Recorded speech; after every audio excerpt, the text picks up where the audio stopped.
अध्याय 11। ईश्वर ने इज़राइल को नहीं त्यागा। इसलिए मन में यह प्रश्न उठता है, क्या ईश्वर ने अपनी प्रजा को त्याग दिया है? निश्चय ही नहीं। मैं भी तो इज़राइली, इब्राहिम की संतान और बेन्यामीन वंशी हूं।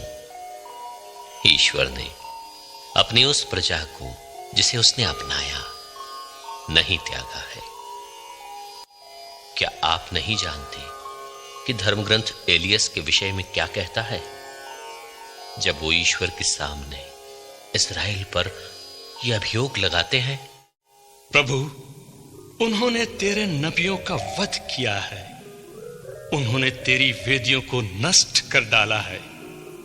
मैं अकेला बच गया हूं और वे मेरे प्राण लेना चाहते हैं। इस पर दिव्य वाणी ने उनसे क्या कहा? मैंने 7,000 लोगों को बचा रखा है जिन्होंने बाल के सामने घुटना नहीं टेका है। इस प्रकार इस समय भी ईश्वर की कृपा ने एक अवशेष चुना।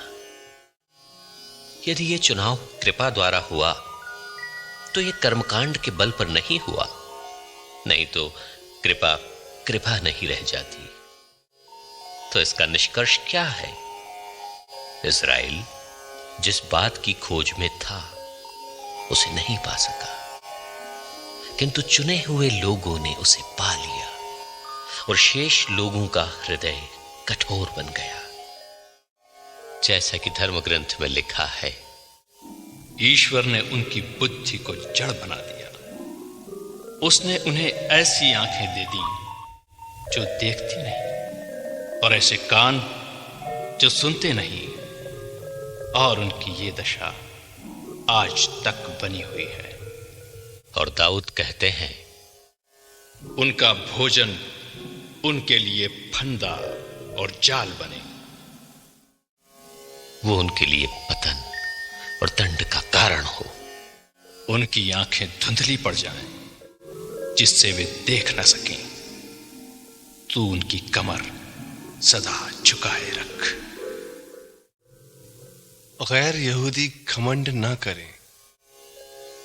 इसलिए मन में यह प्रश्न उठता है, क्या वे अपराध के कारण सदा के लिए पतित हो गए हैं? निश्चय ही नहीं। उनके अपराध के कारण ही गैर यहूदियों को मुक्ति मिली है, जिससे वे गैर यहूदियों की स्पर्धा करें। जब उनके अपराध तथा उनकी अपूर्णता से समस्त गैर यहूदी संसार की समृद्धि हो गई है, तो उनकी परिपूर्णता से कहीं अधिक लाभ होगा। मैं आप गैर यहूदियों से यह कहता हूं, मैं तो गैर यहूदियों में प्रचार करने भेजा गया और इस धर्म सेवा पर गर्व भी करता हूं, किंतु मैं अपने रक्त भाइयों में प्रतिस्पर्धा उत्पन्न करने की और इस प्रकार उनमें से कुछ लोगों का उद्धार करने की आशा भी रखता हूं, क्योंकि यदि उनके परित्याग के फलस्वरूप ईश्वर के साथ संसार का मेल हो गया है, तो उनके अंगीकार का परिणाम मृतकों में से पुनरुत्थान होगा। यदि गुंधे हुए आटे का पहला पेड़ा पवित्र है, तो सारा गुंधा हुआ आटा पवित्र है, और यदि जड़ पवित्र है तो डालियां भी पवित्र है। यदि कुछ डालियां तोड़कर अलग कर दी गई हैं और आप जो जंगली जैतून है उनकी जगह पर कलम लगाए गए और जैतून के रस के भागीदार बने, तो आप अपने को डालियों से बढ़कर ना समझें। यदि आप गर्व करना चाहते हैं तो याद रखें कि आप जड़ को नहीं संभालते, बल्कि जड़ आपको संभालती है। आप कहेंगे, डालियां इसलिए काट कर अलग कर दी गईं कि मुझे कलम लगाया जाए। ठीक है, वे अविश्वास के कारण काट कर अलग कर दिए गए, और आप विश्वास के बल पर अपने स्थान पर बने हुए हैं। आप घमंड ना करें, बल्कि सावधान रहें। यदि ईश्वर ने मूल डालियों पर दया नहीं की, तो वो आप पर भी दया नहीं करेगा। ईश्वर की दयालुता और कठोरता दोनों पर विचार करें।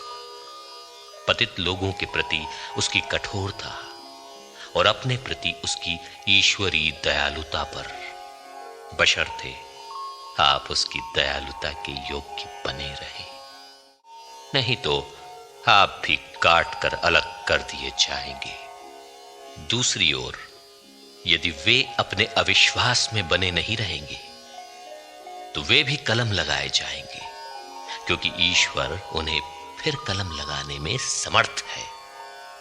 यदि आप प्रकृति से जंगली जैतून की डालियां हैं और उससे कटकर अपनी प्रकृति के विरुद्ध असली जैतून में कलम लगाए गए हैं, तो वे कहीं अधिक सुगमता से अपनी प्रकृति के अनुकूल अपने निजी जैतून में कलम लगाए जा सकेंगे। इज़राइल को मुक्ति प्राप्त होगी। भाइयों, आप घमंडी ना बने। इसलिए मैं आप लोगों पर यह रहस्य प्रकट करना चाहता हूं। इस्राएल का एक भाग तब तक अंधा बना रहेगा जब तक गैर यहूदियों की पूर्ण संख्या का प्रवेश ना हो जाए। ऐसा हो जाने पर समस्त इस्राएल को मुक्ति प्राप्त होगी, जैसा कि लिखा है, सियोन में मुक्तिदाता उत्पन्न होगा और वो याकूब से अधर्म को दूर कर देगा।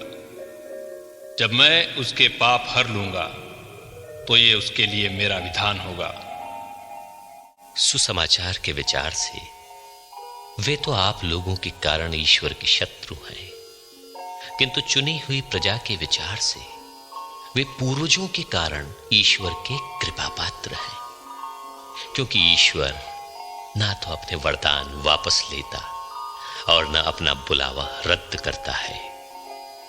जिस तरह आप लोग पहले ईश्वर की अवज्ञा करते थे और अब जबकि वे अवज्ञा करते हैं, आप ईश्वर के कृपा पात्र बन गए हैं, उसी तरह अब जबकि आप ईश्वर के कृपा पात्र बन गए हैं, वे ईश्वर की अवज्ञा करते हैं, किंतु बाद में वे भी दया प्राप्त करेंगे।